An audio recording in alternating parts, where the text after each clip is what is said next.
پاکستان ہندوستان کے پس منظر میں رہنے والے لوگ جس وقت اس نئی دنیا امریکہ برطانیہ یورپ میں آتے ہیں، یہاں کی چکا چوند ترقی دیکھتے ہیں، انسانیت کا ایک سفر ہے، ہمیشہ یہ خلش یہ قلق دل میں ہوتی ہے کہ جی مسلمان کیوں پیچھے رہ گئے؟ ہم یہاں پر تو آ گئے ہیں، یہاں کے معاشروں کا بھی حصہ ہیں، یہاں کی شہریت بھی ہم نے اپنا لی ہے، لیکن ہمارے دل اور ہمارے دماغ ہماری قوم ہی کے ساتھ دھڑکتے ہیں، اور ہم ہر وقت کہیں نہ کہیں دل کے نہا خانے میں خواہش رکھتے ہیں کہ مسلمانوں کو بھی اسی نوعیت کا عروج ملے جس طریقے کا ان قوموں کو ملا ہے۔ پوچھنا میں آپ سے چاہتا ہوں کہ گزشتہ 400-500 سال ہمارے انحطاط کے، ہمارے زوال کے سال ہیں، یہاں پر رہنے والے لوگ اور دنیا بھر میں مسلمانوں کی خواہش ہوتی ہے کہ ہم دوبارہ سے دنیا کے اسٹیج پہ کوئی نمایاں کام کریں۔ کیسے ہوئی شکست اور کیا کچھ کر کے آگے بڑھ سکتے ہیں؟ الحمدللہ رب العالمین والصلاة والسلام علی محمد الامین۔ اعوذ باللہ من الشیطان الرجیم، بسم اللہ الرحمن الرحیم۔ میں آپ سب حضرات کا شکر گزار ہوں کہ آپ طالب علم سے ملنے کے لیے تشریف لائے۔ ہر جگہ یہی خواہش ہوتی ہے کہ زیادہ سے زیادہ وقت لوگوں کو سنا جائے۔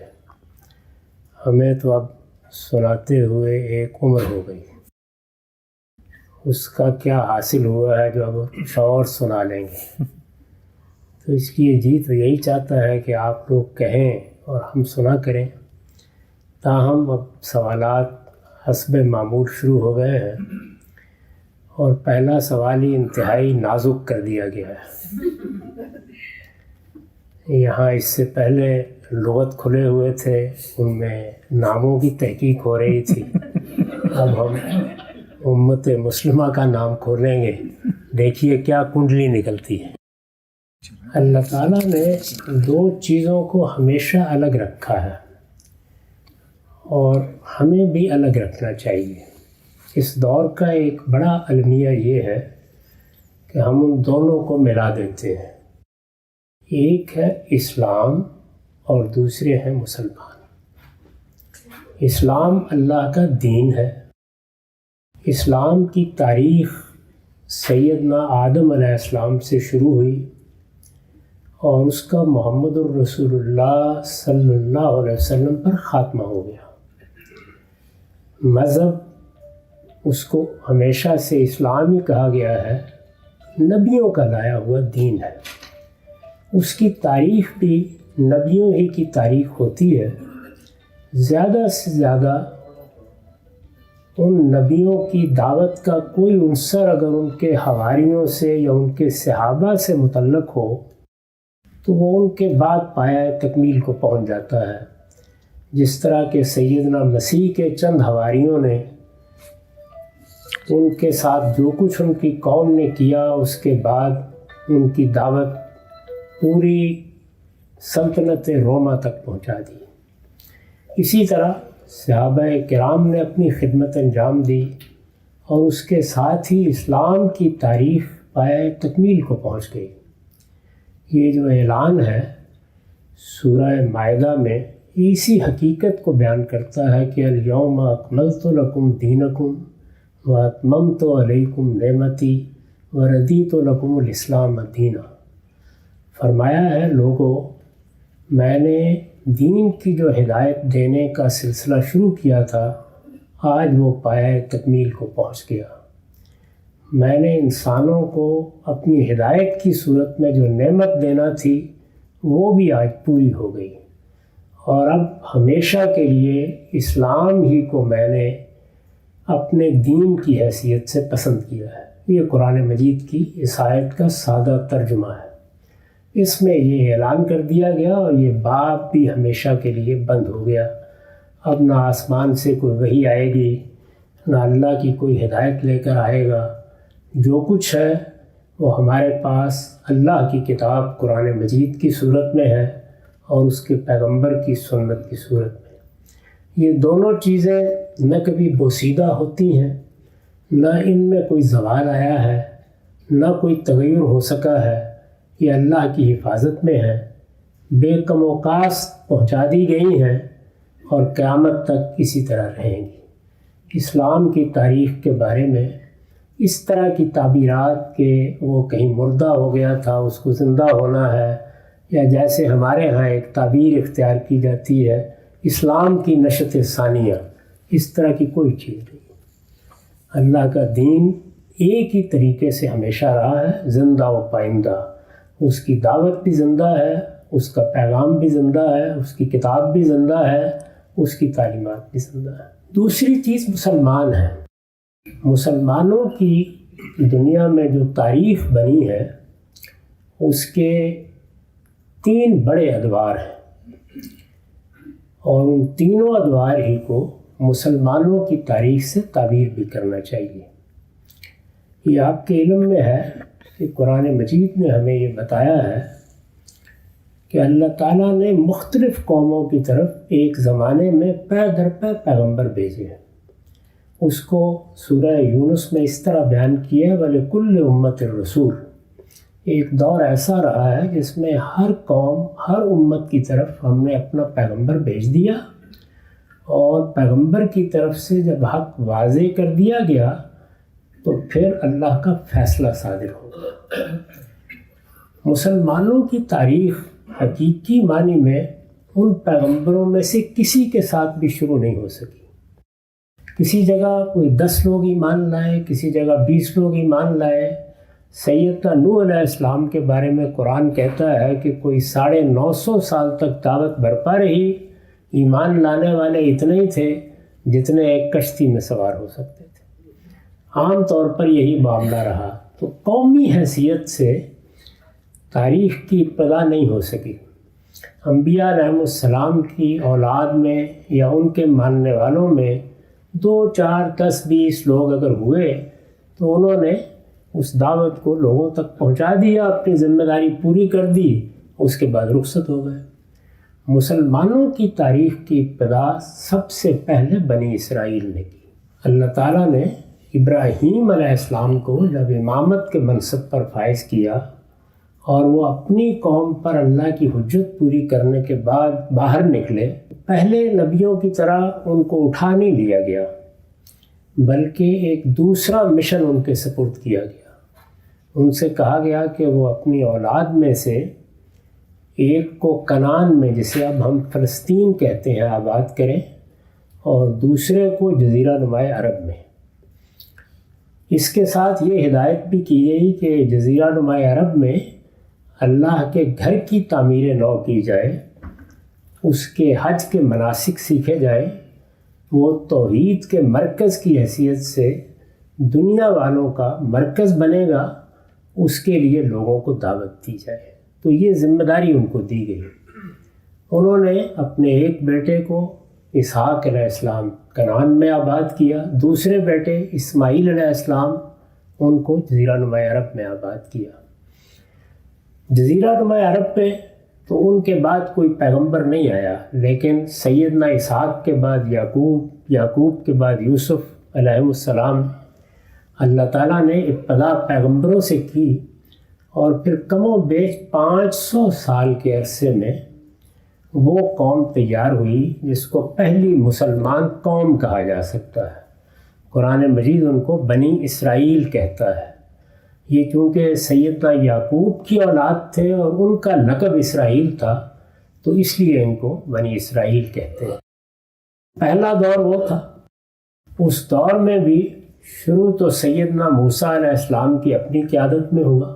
موسیٰ علیہ السلام کی قیادت میں وہ لوگ فلسطین نہیں پہنچ سکے، انہوں نے کوتاہی کی، اللہ تعالیٰ نے اس کی سزا دی، اور اس کے بعد ان کے 2 خلفاء یوشع اور کالب کی قیادت میں یہ لوگ پھر فلسطین آئے ہیں، اور فلسطین میں آ کر انہوں نے اپنی حکومت قائم کی، ان کو اقتدار حاصل ہوا۔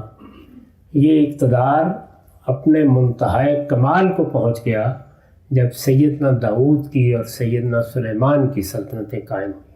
پھر ایک لمبا عرصہ انحطاط اور زوال کا گزرا، یہاں تک کہ اللہ تعالیٰ نے 2 آخری پیغمبر بھیجے، ایک یحییٰ علیہ السلام اور دوسرے حضرت مسیح سیدنا عیسیٰ علیہ السلام۔ ان دونوں کے ذریعے سے ان لوگوں کو دعوت دی، حق کی طرف بلایا، بشارت دی کہ اگر ہماری بات سنو گے تو اللہ تعالیٰ پھر سرفرازی عطا کرے گا، لیکن وہ سننے کے لیے تیار نہیں ہوئے، اور نتیجہ یہ نکلا کہ اللہ تعالیٰ نے ان کو اس منصب سے معزول کر دیا، اور پھر ان کے بارے میں 2 باتوں کا اعلان کر دیا۔ ایک یہ کہ اب قیامت تک مسیح علیہ السلام کے ماننے والوں کو تم پر غلبہ حاصل رہے گا، اس کو بھی قرآن نے بیان کیا ہے، اور یہ کہا ہے کہ وَجَاعِلُ الَّذِينَ اتَّبَعُوكَ فَوْقَ الَّذِينَ كَفَرُوا إِلَىٰ يَوْمِ الْقِيَامَةِ، قیامت کے دن تک یہود مسیحیوں کے زیر دست ہو کر رہیں گے، ان پر سیاسی غلبہ انہی کو حاصل ہوگا۔ اور ان کے بارے میں بھی یہ بتا دیا کہ وقتاً فوقتاً تمہارے جرائم کی سزا تمہیں ملتی رہے گی۔ سورہ اعراف میں اس کو بھی اپنے ایک قانون کی حیثیت سے واضح کر دیا۔ مسلمانوں کی تاریخ کا پہلا دور اس کے ساتھ ختم ہو گیا۔ دوسرا دور وہ ہے جس کی ابتدا رسالت مآب صلی اللہ علیہ وسلم سے ہوئی ہے۔ اس دور میں ہراول کی حیثیت بنی اسماعیل کو حاصل تھی، جس طرح وہ بنی اسرائیل تھے اس طرح یہ بنی اسماعیل تھے۔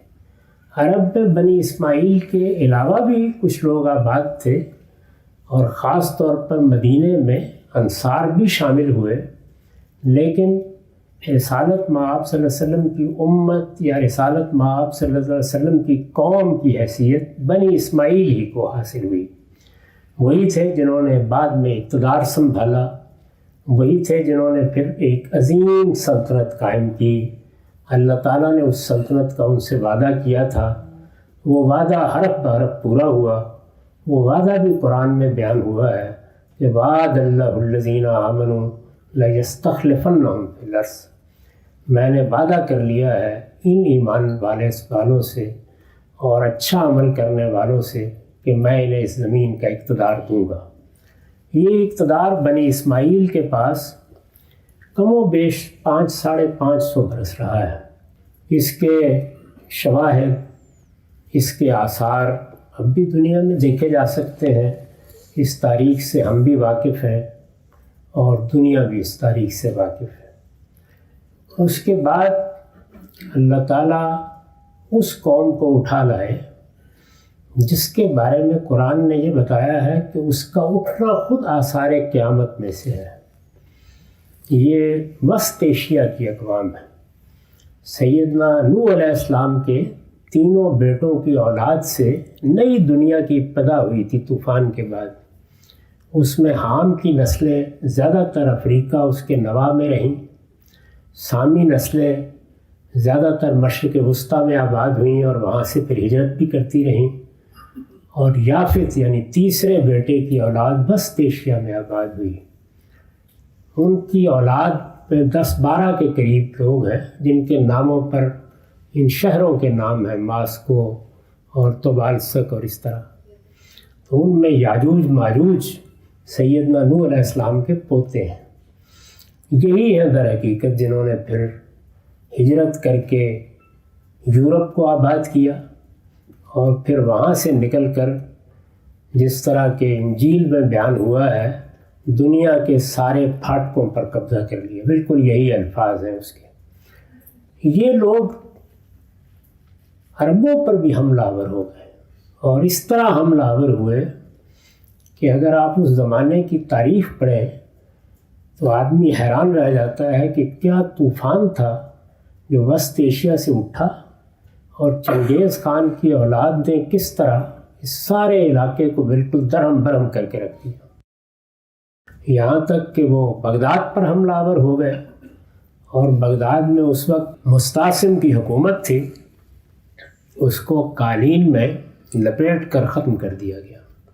بہت درد انگیز حادثہ تھا۔ اس پر سعدی نے مرثیہ لکھا ہے فارسی زبان میں کہ آسمارا حق بود گر خون ببارت بر زمین، یعنی آسمان اگر آج زمین پر بارش کی بجائے خون برسائے تو تب بھی اس المیہ پر غم کا حق ادا نہیں ہو سکتا۔ بر زوال ملک مستعصم امیر المومنین، یعنی ویسے تو وہ ہمارے امیر المومنین تھے، ان کی ایک شان تھی، ایک وقار تھا، ایک پورا کا پورا نظم تھا، اس کی سلطنت تھی، سب کچھ ختم ہو گیا۔ تو ان لوگوں نے غلبہ پا لیا۔ لیکن حیرت انگیز واقعہ یہ ہوا کہ بجائے اس کے کہ 500-550 سال کے بعد اب خاتمہ ہو جاتا اور مسلمانوں کے دوسرے دور ہی پر خاتمہ ہو جاتا، علامہ اقبال نے اس کو بیان کیا ہے کہ پاسباں مل گئے کعبے کو صنم خانے سے۔ یعنی یہ لوگ اٹھے، ایک طوفان کی طرح اٹھے، انہوں نے مسلمانوں کو فتح کر لیا اور خود اسلام سے مفتوح ہو گئے۔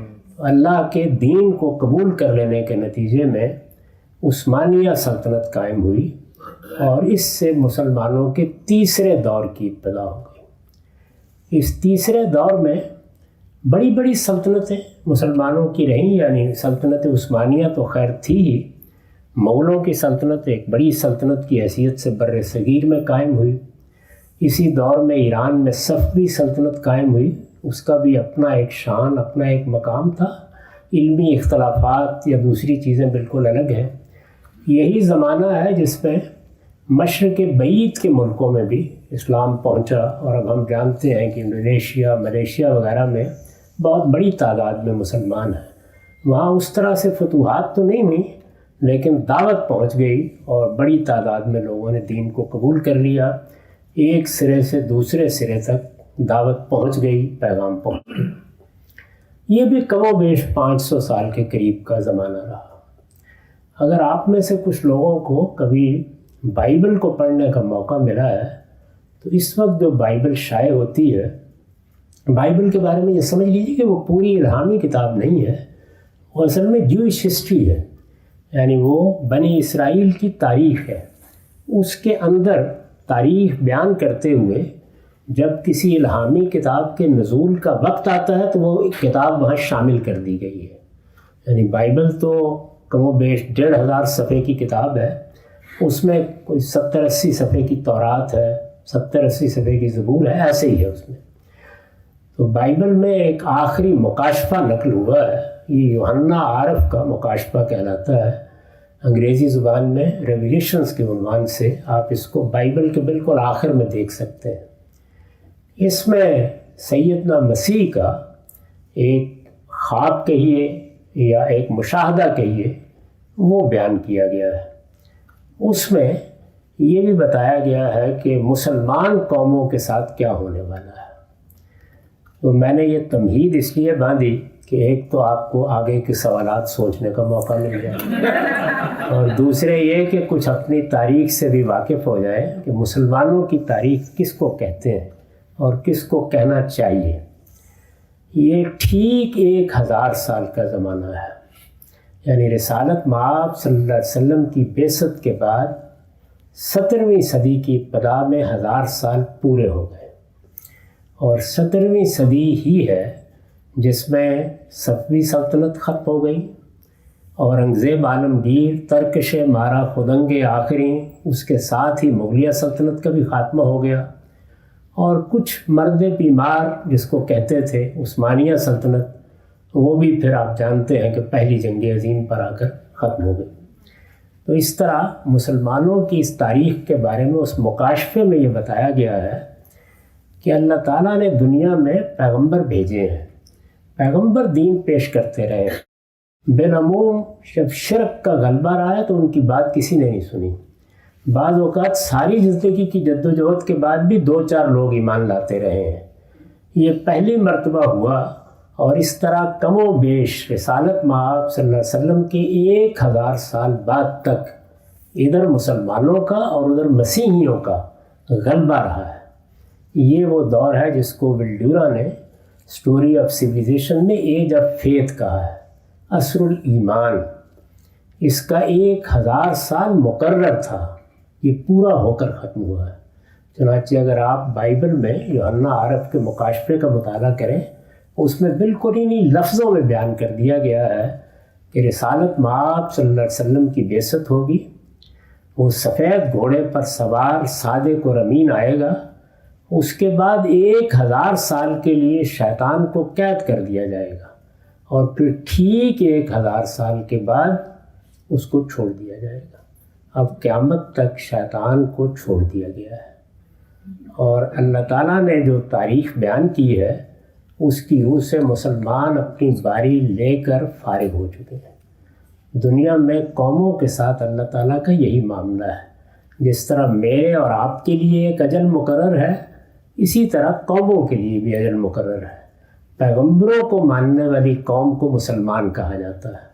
تو مسلمانوں کی تاریخ کا پہلا دور بنی اسرائیل کے ساتھ ختم ہوا، دوسرا دور عربوں کی سلطنت کے خاتمے کی صورت میں، خواہ وہ ہسپانیہ میں تھی یا بغداد میں تھی یا مصر میں تھی، ختم ہو گیا، اور تیسرا دور اولاد یافت نے، یاجوج ماجوج نے ختم کیا ہے۔ وہ بھی اس وقت ختم ہو گیا جب پہلی جنگ عظیم میں مسلمانوں نے فیصلہ کیا کہ وہ اتحادیوں کے مقابل قوتوں کا ساتھ دیں گے۔ اس تاریخی فیصلے کے بعد شکست ہوئی اور عالمی سطح پر مسلمانوں کی سلطنت کا آخری مورچہ بھی فتح کر لیا گیا، سلطنت عثمانیہ ختم ہو گئی۔ یہ اللہ تعالیٰ کا کوئی خاص کرم اور احسان ہوا، ورنہ دنیا کی تاریخ میں ایسے ہوتا نہیں ہے۔ یعنی عالمی سطح پر مفتوح ہو کر، یہ جو موجودہ اقوام متحدہ میں 5 اقوام ہیں جن کو ویٹو استرداد کا حق حاصل ہے، ان قوموں نے پہلی اور دوسری جنگ عظیم جیتی ہے، اور پہلی اور دوسری جنگ عظیم اس طرح جیتی ہے کہ وہ محض ایک علاقے کی جنگ نہیں رہی تھی، بلکہ عالمی سطح کی جنگ بن گئی۔ دنیا اگر پرانی ہوتی تو 2-4 صدیاں یہ براہ راست حکومت کرتے، کیونکہ سب حکومتیں ختم ہو گئی تھیں، سب سلطنتوں کا خاتمہ کر دیا گیا تھا۔ آخری درجے میں یہ معلوم ہوتا تھا کہ پوری دنیا گویا انہی 4-5 بڑی اقوام کی گرفت میں آ گئی ہے، یہ ہو گیا تھا۔ اس پہلی جنگ عظیم کے بعد بتدریج حالات ایسے پیدا ہوئے کہ ان قوموں کو ایک نیا نظم بنانا پڑا، اور وہ نیا نظم ہے جس کو ہم پہلے جمعیت اقوام کی صورت میں، لیگ آف نیشنز کی صورت میں دیکھتے ہیں، اور اب اقوام متحدہ کی صورت میں۔ یہ ایک عالمی حکومت ہے، فرق صرف یہ ہے کہ یہ عالمی حکومت قائم کر دی گئی ہے، اور اس کے تحت کچھ داخلی آزادی بعض قوموں کو دے دی گئی ہے۔ اسی وجہ سے ان 5 طاقتوں کو حق استرداد حاصل ہے، یعنی ان کے پاس ویٹو کا حق ہے۔ دنیا کے فیصلے ان کی مرضی کے خلاف نہ کیے جا سکتے ہیں نہ ہو سکتے ہیں۔ یہ اس وقت کی صورتحال ہے۔